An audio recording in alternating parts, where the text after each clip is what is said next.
Bismillahirrahmanirrahim. Alhamdulillah.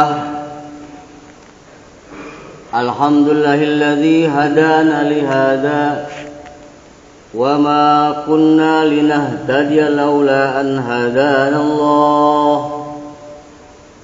Ashhadu an la ilaha illallah wahdahu la syarika lah. Wa ashhadu anna Muhammadan abduhu wa rasuluh. Allahumma salli ala Sayyidina Muhammad Sayyidil awwalina wal akhirin wa ala alihi wa man tabi'ahu ilal yaumiddin. Qala ta'ala a'udzu billahi minasy syaithanir rajim.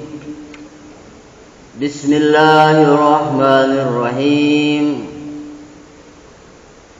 Faman taba wa amana wa 'amila salihan wa inni laghaffaru liman taba wa amana wa 'amila salihan tsumma ihtada. Amma ba'da. Ayuhan nas ittaqullaha haqqa tuqatih wa may yattaqillaha yaj'al lahu min amrihi yusra.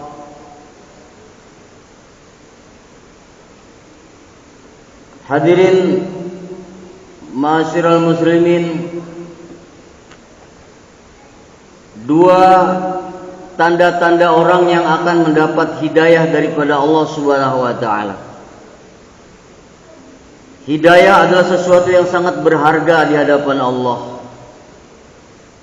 Satu sisi daripada Al-Quran dalam surat Al-Baqarah, bagi orang-orang yang mendapatkan hidayah, maka Allah jamin kehidupannya tidak akan penuh dengan kebingungan, tidak akan penuh dengan kesusahan, tidak akan penuh dengan kesedihan. Fa imma ya'tiyannakum minni huda faman tabi'a hudaya fala khaufun 'alaihim wa lahum yahzanun. Dan barang siapa yang telah mendapat hidayah daripada Allah, maka hidupnya tidak akan merasa takut dalam kondisi apapun, dan hidupnya tidak akan pernah bersedih dalam suasana yang sangat sedih sekalipun. Demikianlah janji orang yang telah mendapatkan hidayah daripada Allah. Miskin bukan menjadi persoalan kepadanya, kaya bukan menjadi suatu masalah baginya, jabatan tinggi bukan sesuatu yang harus disombongkan, jabatan rendah pun tidak ada sesuatu yang hina. Intinya orang yang mendapatkan hidayah daripada Allah, hidupnya akan tenang dan fokus kepada tujuan. Hadirin yang berbahagia,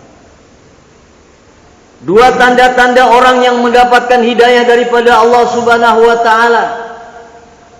Ciri-cirinya adalah yang pertama, orang tersebut ada sifat inabah.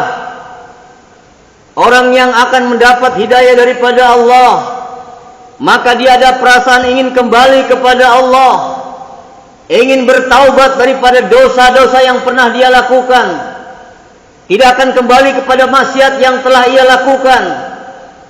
Orang ini akan mudah mendapat hidayah daripada Allah Subhanahu wa taala.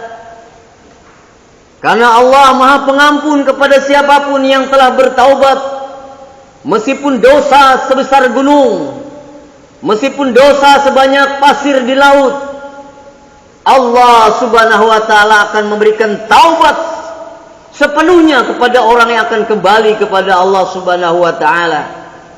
Wa inni laghaffarun, sesungguhnya aku, kata Allah, adalah zat yang Maha Pengampun, liman taba, bagi orang yang kembali, wa amana, dan beriman, wa amila salihah, dan orang yang beramal saleh, summa tada, dan dia telah mendapat hidayah daripada Allah Subhanahu wa taala.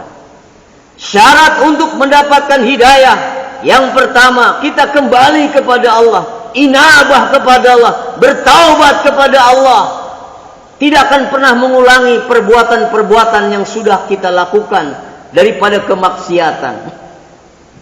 Karena maksiat adalah mengandung murka Allah Subhanahu wa taala. Kenapa kehidupan sulit?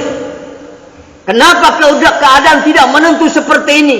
Ini akibat daripada dosa-dosa yang dilakukan oleh manusia sehingga mengundang bencana dan azab serta murka daripada Allah Subhanahu wa taala.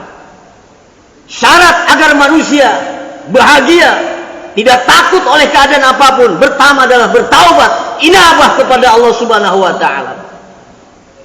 Yang kedua, syarat untuk mendapat hidayah daripada Allah adalah mujahadah, bersungguh-sungguh kepada Allah, bersungguh-sungguh melaksanakan perintah Allah Subhanahu wa taala. Karena Allah berjanji kepada siapa yang bersungguh-sungguh di jalan Allah, maka akan memudahkan segala jalan-jalan kesulitan daripada hidupnya. Wa man jahada fina lanahdiyannahum subulana. Dan barang siapa yang bersungguh-sungguh kepada Allah, akan dibuka segala subul-subul, jalan-jalan, tariqah-tariqah untuk mendapatkan kebahagiaan hidup di dunia yang sementara, akhirat yang selama-lamanya. Hadirin yang berbahagia, namun sayang, hidayah itu harus dijaga. Seperti mana air. Es akan tetap membeku kalau dia berada di dalam kulkas. Dia akan tetap menjadi es.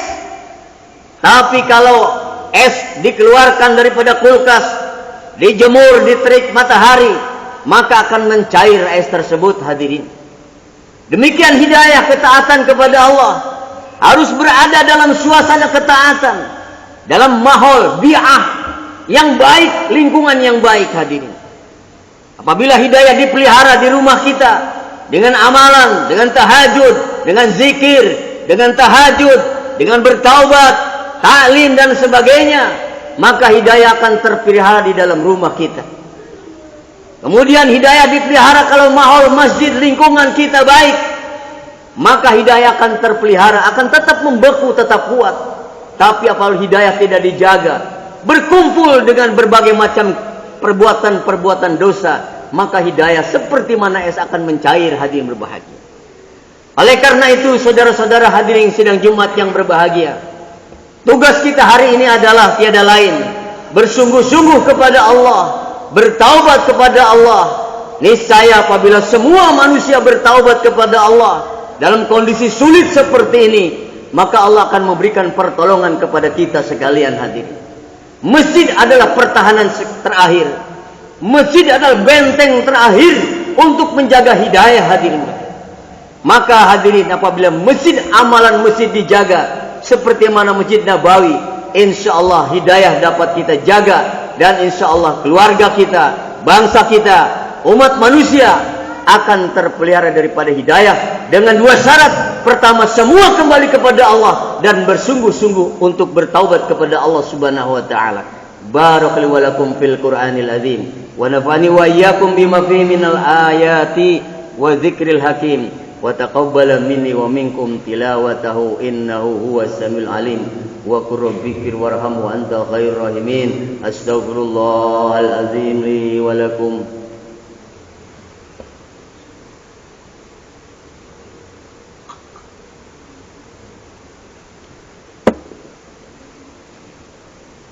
Bismillahirrahmanirrahim. Alhamdulillah, asyhadu an la ilaha illallah wahdahu la syarikalah wa asyhadu anna Muhammadan abduhu wa rasuluhu la nabiyya ba'dah.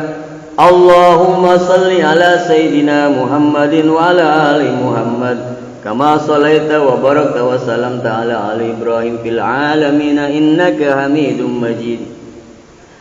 قال الله تعالى أعوذ بالله من الشيطان الرجيم بسم الله الرحمن الرحيم وما يتق الله يجعل له من أمره يسرا وسارعوا إلى مغفرة من ربكم وجنة أرضها السماوات والأرض عدة للمتقين أما بعد فيا أيها الناس اتقوا الله حق تقاته ولا تموتن إلا وأنتم مسلمون إن الله وملائكته يصلون على النبي يا أيها الذين آمنوا صلوا عليه وسلموا تسليما اللهم اغفر للمسلمين والمسلمات والمؤمنين والمؤمنات الأحياء منهم والأموات إنك سميع قريب مجيب دعوات ويا قاضي الحاجات